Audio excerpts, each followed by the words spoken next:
Գյուրջան Կասկադ, հասանելի բնակարաններ 65 ամիս մարման ժամկետով։ Միքայել arczepiskopos Աջապահյանի նկատմամբ քրեական հետապնդում է հարուցվել քրեական օրենսգրքի 422-րդ հոդվածի 2-րդ մասով։ Միքայել Սրբազանը չի ընդունել մեղադրանքը։ Քննիչը միջնորդել է դատարանին կալանավորել Միքայել Սրբազանին։ Դատարանի կողմից Սրբազանին ձերբակալելու պահից 24 ժամվա ընթացքում դատարանը պետք է որոշում կայացնի։ Միաժամանակ փաստաբանը ներկայացրել է Միքայել Սրբազանի հայտարարությունը կապված իր անունը վարչապետի թեկնածուի ցանկում քննարկելու հետ։ Ես լիովին բավարարված եմ իմ ծառայությունից իբրև հոգևորական, ուստի խնդրում եմ իմ անունը չշահարկել վարչապետի թեկնածուի շարքում։ Աստված պահապան։ Ամեն ինչ սկսվեց այն պահին, երբ Նիկոլ Փաշինյանը Facebook-յան իր էջում տարածեց իշխանական կայքի մի հրապարակում, ըստ որի իբր ընդդիմադիրները պետական հեղաշրջում են նախաձեռնել։ Լույսը չբացված արդեն հայտնի դարձավ, որ զանգվածային խուզարկություններ են սկսվել։ Սրբազան շարժման տելեգրամյան ալիքում գրեցին խուզարկությունները շարժման աջակիցների, այդ թվում Բագրատ arczepiskopos Գալստանյանի տներում են։ Հետո հայ հեղափոխական դաշնակցության Հայաստանի գերագույն մարմինը հայտարարություն տարածեց։ Խուզարկություններ են նաև մարմնի որոշ ներկայացուցիչների բնակարաններում։ Այսօր արդեն քչական է, հերթական հեքիաթ լավաշն է հրապարակել, որը իշխանությունների, բռնաճնշումների, վախերի արտահայտությունն է։ Քննչական կոմիտեի հրապարակումը, որը մեջբերում է ընդդիմադիր падգամավորը, հաղորդում է Սրբազան պայքարի կողմից ահաբեկչական եւ իշխանությունը զավթելուն ուղղված գործողությունների բացահայտման մասին։ Ըստ հաղորդագրության, հանցավոր խմբի անդամները հստակ պլանավորել են, որ շարժման առջև դրված վերջնական նպատակը պետք է իրագործվի ոչ թե հանրահավաքի միջոցով, այլ մասնակիցների կողմից 24-ից 36 ժամվա ընթացքում։ Հայաստանի Հանրապետությունում իշխանությունը զավթելու իրենց հանցավոր նպատակն իրագործելու նպատակով ՎԳ եւ հանցավոր խմբի մյուս անդամները պլանավորել են կատարել ահաբեկչություն։ Այն է քաղաքացիական անձանց կյանքից զրկելու, առողջությանը ծանր կամ միջին ծանրության վնաս պատճառելու, խոշոր չափերի գույքային վնաս պատճառելու եւ այլ ծանր հետևանքներ առաջացնելու, վտանգով զուգորդված հրավտանգ ապրանքներ, մասնավորապես Երևան քաղաքում եւ հանրապետության այլ ճանապարհներին գտնվող թունելները գծապատելու, տրանսպորտային միջոցների հիմնական շարժն ապահովող խոշոր եւ բանուկ փողոցներում, պողոտաներում տասնյակ ավտոմեքենաների վթարների տձևացում, իսկ իրականում դրանց դիտավորյալ բախումներ կազմակերպելու, ինչպես նաև այլ, այդ թվում տրանսպորտային միջոցները վնասելով կամ դրանք այրելով կատվածահար անել ողջ հանրապետության տրանսպորտային շարժը։ Քննչականի այս ծավալուն հայտարարությունը տարածելով Փաշինյանը դարձյալ Facebook-ում գրեց. մեջբերում իրավապահները կանխեցին Հայաստանի Հանրապետությունը ապակայունացնելու եւ իշխանությունը բռնազավթելու քրեաօլիգարխակղերական խոշոր եւ եղկելի պլանը։ Իդեպ հաղորդագրությունը տարածելուց հետո քննչականը նաև ձայնագրություններ հրապարակեց, որում նախնական տվյալներով Բագրատ Սրբազանը քննարկում է փողոցային պայքարի կազմակերպման մանրամասները։ Հունիսի 24-ի հրապարակված հեղաշրջման պլանն ու հունիսի 25-ի գործողությունները ուղիղ կապ ունեն։ Ընդդիմադիր падգամավոր Արթուր Սարգսյանի համոզմունքն է, որի տունն են խուզարկել, առգրավել են փաստաթղթեր, երեխաների հեռախոսներ։ Այս ինչ որ անում են, դրանով մեզ չեն կարող լրացնել։ Այս զարգացումներից հետո արդեն դիմակավորված ԱԱԾ աշխատակիցները բերման ենթարկեցին Բագրատ Սրբազանին։ Նրա տան մոտ իրավիճակը լարվեց։ Քեզ շատ քիչ ժամանակ է մնացել։ Դիմացի կգան։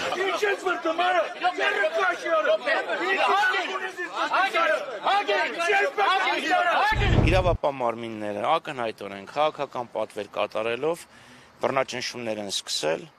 մեր հայրենակիցների նկատմամբ, ովքեր Սրբազան շարժման ակտիվ մասնակիցներ են։ Ակնհայտորեն ոչ մի հիմք չկա, գոնե այն թուղթը ինչ որ ես եմ տեսել։ Մինչև ընդդիմադիրները կատարվածը բացառապես քաղաքական համատեքստում են մեկնաբանում, իշխանականները մեղադրանքի ալիք են գեներացնում սոցցանցերում։ Շարժման աջակիցն ընդդիմադիր գործիչների հասցեին ահաբեկչություն ձեռնարկելու համար։ Բոլոր քաղաքական գործիչները, կուսակցությունները հրապարակված ձայնագրությունները լսելուց հետո, եթե չեն դատապարտելու, հստակ դիրքորոշում չեն հայտնելու կամ ավելի վատ, միանալու են սրբապիղծ շարժմանը, կրելու են Հայաստանի պետականություն թաղելու փորձերի ողջ քաղաքական պատասխանատվությունը։ Սա նախ եւ առաջ վերաբերում է խորհրդարանական ուժերին, ինչպես նաեւ արտախորհրդարանական ուժերին։ Սրբազան շարժման տելեգրամյան ալիքը ժամ առ ժամ թարմացնում է լուրերը։ Բագրատ Սրբազանին մեղադրանք է ներկայացվել ահաբեկչություն, զանգվածային անկարգություն հոդվածներով։ Հրայր Սարգսակ Հակոբյանին եւ Աղասի Արշակյանին մեղադրանք է առաջադրվել ահաբեկչության նախապատրաստում եւ իշխանության յուրացում հոդվածներով։ Կառավարության նիստի ընթացքում վարչապետ Փաշինյանը հայտնել է, որ վերջին օրերին կանխվել է Հայաստանի պետականության, անվտանգության եւ կայունության դեմ ուղղված լուրջ հանցագործություն։ Նրա խոսքով իրավապահ մարմինների արդյունավետ աշխատանքի շնորհիվ հնարավոր է եղել բացահայտել եւ կանխել այդ պլանի իրականացումը։ Վարչապետը նշել է, որ խոսքը մի վիճակի մասին է, որը որոշակի առումով համեմատելի է հոկտեմբերի 27-ի հետ եւ ընդգծել է, որ գործի մեջ ներգրաված իրավապահները կպարգեւատրվեն իրենց նպաստի համար։ Համոզված եմ արդյունավետ քննություն տեղի կունենա եւ հետագա ընթացքի մասին մեր իրավապահները հանրությանը կիրազեկեն եւ ուզում եմ մի հարցի վրա մեր ուշադրությունը հրավիրել, որտեղ երեք հանրային քննարկումներում սոցիալական ցանցերում մի շեշտադրում իմ ուշադրությունը գրավեց, այդ շեշտադրումը հետեւյալն էր, օգտատերերի մի խումբ արձանագրում էր, որ Հայաստանում հոկտեմբերի 27 է նոր կանխվել, մի ուրիշ խումբ էլ հարց էր բարձրացնում, թե արդյոք 1999 թվականին Հայաստանի իրավապահ մարմինը կարող էր կանխել հոկտեմբերի 27-ի ահաբեկչությունը։ Կարծում եմ սա մի հարց է, որի պատասխանը նույնպես ի վերջո պիտի փորձենք վստահելի ձևով ձևակերպել եւ ես հույս ունեմ, որ մեր իրավապահ համակարգը այս հարցի ձևակերպումը այս հարցի պատասխանը գտնելու ուղղությամբ նույնպես ջանքեր կգործադրի։ Գործարար Սամվել Կարապետյանի ու ընտանիքի համար անընդունելի են հոգևորականների հասցեին հնչող մեղադրանքները։ Հատած կարմիր գիծ էր արդեն սպառնալիքների լեզուն, պատմում է գործարարի եղբորորդին։ Սամվել Կարապետյանի խոսքը կարճ էր, ասելիքը հստակ, բայց ինչու մենք մեր ձևովը դարձավ քննարկման ու հետո արդեն մնացած զարգացումների առիթ։ Նարեկ Կարապետյանը ասում է, Սամվել Կարապետյանի մեկնաբանությունը հայ մարդու բնական արձագանք է մեր օրերում կատարվողին, իսկ հասարակության մեջ ամեն մեկը սեփական շահը ներկայացնելու արդարության կողքին կանգնելու մեր ձևն ունենք։ Քաղաքական գործիչները ունեն քաղաքական խոսքով, արվեստագետները արվեստով։ Մենք տեսնում ենք, որ ինչպես յուրաքանչյուր հայորդի, մենք նույնպես մեր ձևով պետք է հակազդենք դրան։ Ու մեր ձևը դա հասարակությանը հասկացնելն է, մեր ժողովրդին հասկացնելն է, որ այս ճանապարհը այս ամեն ինչը սկսվել է ոչ թե նրա համար, որ ինչ որ քահանա լավն է, ինչ որ քահանա վատն է, այլ սա ուրիշ նպատակներ ունի ու այս նպատակներին դեմ գնալու պարագայում մենք ավելի մեծ վտանգներից ենք մեզ պաշտպանելու։ Այդ սատարումից ընդամենը ժամեր անց իրավապահները Կարապետյանի տանն էին, հետո դատարանը որոշեց կալանք կիրառել։ Հետո արդեն իշխանությունը ամենաբարձր մակարդակով հայտարարեց հայկական էլեկտրական ցանցերը ազգայնացնելու գործընթացի մասին։ Հիմա արդեն գործնական քայլեր են ձեռնարկել։ Նարեկ Կարապետյանը նախընդգծում է, իշխանության այսպիսի որևէ նախաձեռնության առաջ կանգ առնելու մտադրություն չունեն, շարունակում է թվերով խոսել հեծի գործունեության մասին։ Միայն այս տարի շուրջ 50 ենթակայան է կառուցվում, 1500 կիլոմետր գծերի փոփոխության աշխատանքներ են ընթանում։ Մասշտաբային առումով անհամեմատելի է, թե ինչ անում մասնավորը մենք ու ինչ անում պետությունը բարձրավոր ցանցերով, բայց մի բան կարող ենք ասել, սա կգնային առումով մենք այսքան ներդրում ենք անում, բարձրավորը այդքան ներդրում անում, ես չեմ ուզում ինչ որ ձև փոքրացնել բարձրավորի ղեկավար կազմի դերը, որովհետև նրանք մեր գոլեգաներն են, մենք հարգանք ունենք իրենց հանդեպ, բայց ամեն ինչ գալիս է պետական կառավարման էֆեկտիվությունից։ Բարձրավորի սակագինը վերջի 10 տարվա ընթացքում աճել է 80%-ով։ Պետական բարձրավոր ցանցերի սակագինը 80%-ով։ Հայաստանի էլեկտրական ցանցերինը միջին հաշվարկով միջինացված նույնն է մնացել։ Սակագինը նույնն է մնում հաշվարկումների ու ամենակարևորը ներդրումների միջոցով։ Տարեկան $100 միլիոն մասին է խոսքը։ Ըստ Կարապետյանի ներդրումներից շատերը ուղղվում են տեղական գործարաններին, որոնք ստեղծել է Տաշիր ընկերությունների խումբը։ Պարզ բացատրում է, այդ գործարաններին վճարում է հեծը պատվիրված գործերի համար։ Այլապես այդ գումարները ուզած թե չուզած մեր երկրից դուրս էին ուղղելու։ Հայաստանի տնտեսական զարգացման լավագույն ճանապարհն է դա, ասում է գործարարը։ Մոտեցումը պետք է կիրառվի ռազմաարդյունաբերության, ջրային ռեսուրսների եւ մյուս ոլորտներում, ստեղծել հարյուրավոր աշխատատեղեր, փողը երկրում շրջանառել։ Հեծում այս մոդելը հաջողել են։ Մենք վճարում ենք հայկական մեր գործարաններին, որպեսզի գործարանները արտադրեն սարքավորումները տան, չենք գնում ոչ Թուրքիայից, ոչ Ղազախստանից, ոչ Բելարուսից, այլ արտադրում ենք տեղում։ Այո, մենք մեր համար սարքել ենք գործաներ, որտեղ հասկանում ենք, որ էներգետիկ անվտանգության համար քո սարքավորումները դու պետք է արտադրես։ Կարապետյանը հիշում է էլեկտրիկ Երևանի օրերը, պատմում հեծը սնանկացման եզրին էր, երբ իրենք սկսեցին աշխատել։ Կառույցը դժվարություններով ոտքի կանգնեցնել, սնանկացման ճիրաններից փրկել հաջողվեց։ Այսօր կան խնդիրներ, իհարկե կան, ասում է, բայց պնդում, դրանք դասակարգել է պետք։ Հեծի գործող ղեկավարության համար առաջնահերթությունը բաժանորդի գրպանին չկպնելն էր, ինչը հաջողվել է։ Երբ մենք գնեցինք Հայաստանի էլեկտրական ցանցերը, կորուստները մոտավորապես 15% էին ընդհանուր էլեկտրականության հաղորդման։ Դա մոտավորապես տասնյակ միլիոնների դոլարների կորուստներ կային։ Դա ինչ էր, կարելի է ասել, դա գողություններն էին, չարաշահումներն էին, տեխնիկական վիճակի վատ վիճակներ։ Ու ինչ արեցինք մենք։ Այս տարիների ընթացքում կորուստները 15%-ից իջել է 6%-ի։ Տարին մենք Հայաստանի էլեկտրական ցանցերը սակագնին վերադարձնում է 40 միլիոն դոլար։ Այն մարդիկ, ովքեր կփորձեն ինչ-որ դրդումներով, ինչ-որ պատվերներով դեմ արտահայտվել, թող իրենց գրպանից 10 միլիոն դրամ փորձեն մարդկանց ինչ-որ լավ բան անեն։ 10 տարվա ընթացքում երևի մենակ կաթի գինը գյուղերում ու էլեկտրականության գինը չի փոխվել։ Գործարարը համոզված է, հեծի շուրջ ծավալվող իրադարձությունները կարմիր լույս են ահազանգ դրսի ներդրողների համար։ Մեծ հարված փոքր Հայաստանի տնտեսությանը։ Եթե մենք հիմա չենք արտահայտվում ի պաշտպանություն մեր եկեցու հայրերի եւ նաեւ մեր գաղափարների,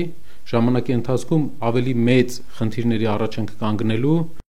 Ռուբեն Վարդանյանի գործով հերթական դատավարությունը կայացել է Բաքվում Արցախի նախկին պետնախարարը եւ փաստաբանը կրկին միջնորդություն են ներկայացրել դատավորներին, բացառք հայտնելու նրանց սուբյեկտիվության պատճառով, սակայն ինչպես նախորդ նիստերում միջնորդությունը թողնվել է առանց քննարկման եւ հաջորդ նիստը նշանակվել է հուլիսի 1-ին։ Թրամփը պատրաստակամություն է հայտնել մասնակցել Ուկրաինայի հարցով Թուրքիայում կայանալիք բանակցություններին, եթե Պուտինը միանա իրենց, հայտարարել է Էրդողանը։ Նա ընդգծել է, որ Թուրքիայի վերջնական նպատակն Ուկրաինայի հարցով հանդիպումն է, առաջնորդների մակարդակով։ Միչիգանում զինված անձը պատարագի ժամանակ բեռնատարով մխրճվել է եկեղեցու մեջ եւ կրակ բացել հավատացյալների վրա։ Detroit News-ը հաղորդում է, որ մեկ մարդ վիրավորվել է, իսկ կասկածյալը սպանվել։ Ոստիկանությունը հայտնում է, անվտանգության աշխատակիցը սպանել է հարձակողին այն բանից հետո։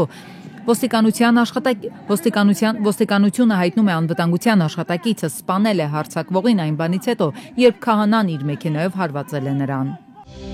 Տարածաշրջանային իրավիճակի պատճառով Wizz Air ավիաընկերությունը մինչև հունիսի 30-ը չեղարկել է իր բոլոր չվերթները դեպի Երևան։ Հայաստանի Հանրապետության Արաբական Միացյալ Էմիրությունում դեսպանությունը կոչ է անում ուղևորներին ուղարկել իրենց անձնական տվյալները անուն, կոնտակտային համար, հյուրանոցի անուն, ամբողջական տեղեկություն հավաքելու համար եւ ուշադիր հետևել ավիաընկերության հաղորդագրություններին։ Հայաստանի ՊԵԿ աշխատակիցները բացահայտել են էլեկտրոնային ծխախոտների ներմուծման եւ իրացման փուլերում հարկերից խուսափելու դեպք, ինչի արդյունքում պետությանը պատճառվել է ավելի քան 142 միլիոն դրամի վնաս։ ԵԱՏՄ անդամ երկրից հերթական ներմուծման ժամանակ Զվարթնոց օդանավակայանում կարգո բեռնահամալիրի տարածքում համապատասխան աշխատակիցները հետազոտության են ենթարկել ներմուծված էլեկտրոնային ծխախոտները։ Պարզվել է, որ ծխախոտի տուփերի վրա փակցված ինքնասոսնձված սպիտակներով ներկայացված ծավալները 10 անգամ պակաս են, քան այդ տուփի տակ իրական գործարանային տուփի վրա նշված տվյալները։ Երևանի ավականիում գրքերը թեժ են թեման, թերևս անմեղ մանկապարտեզներն են։ Ընդդիմադիր Մայր Հայաստանն իր մասնակցությունից չհրաժարվեր, Երևանի ավականիում առաջին անգամ ստեղծվող քննիչ հանձնաժողովը կունենար հավասար թվով անդամներ։ Հիմա սակայն 12-ը կլինեն յուրաքանչյուր խմբակցությունից 3-ական ավականի։ Այս հանձնաժողովն ի դեպ Հայաստանի անկախության առաջին իսկ օրվանից սեպտեմբերի 21-ից մինչև մեր օրեր համայնքային դպրոց մանկապարտեզների օտարումն է ուսումնասիրելու։ Անհրաժեշտ է, որպեսզի Երևանի ավականին իր դիրքորոշումը հայտնի, կարծում ենք, որ անհրաժեշտություն կա մեր հանրությանը լավ իրազեկել, ինչ է իրականում տեղի ունեցել, երբ է տեղի ունեցել, ում կողմից, ում համար, ինչ վնաս է կրել դրանից համայնքը, ինչ գույքային վնաս է կրել եւ ինչպիսի հերթեր են գոյացել։ ՔՊ-ն ի սկզբանե մեղադրվել է 96-ից 2018 թվականների օտարումները քննել ընդդիմադիր մյուս խմբակցություններից են առաջարկել սկզբի համար ավելի հետ գնալ, իսկ վերջի համար հասնել մինչև այսօր էր։ Իշխանականները ձևակերպման հարցում համաձայնել են, թե պետնախագծի հեղինակն ամբիոնից է նշում, տեղական ինքնակառավարությունները մեր երկրում միայն 96-ին են ձևավորվել, 18-ից հետո էլ գոնե իրենց համար ակնհայտ է, օտարումներ չեն եղել։ Ըստ ձեր բերած նախագիծը դիտարկում են պոպուլիստական, սա զուտ նախընտրական փուլի քարոզարշավի միջոց եք դուք դիտարկում, նորից այն նախկին ներկայի թեզի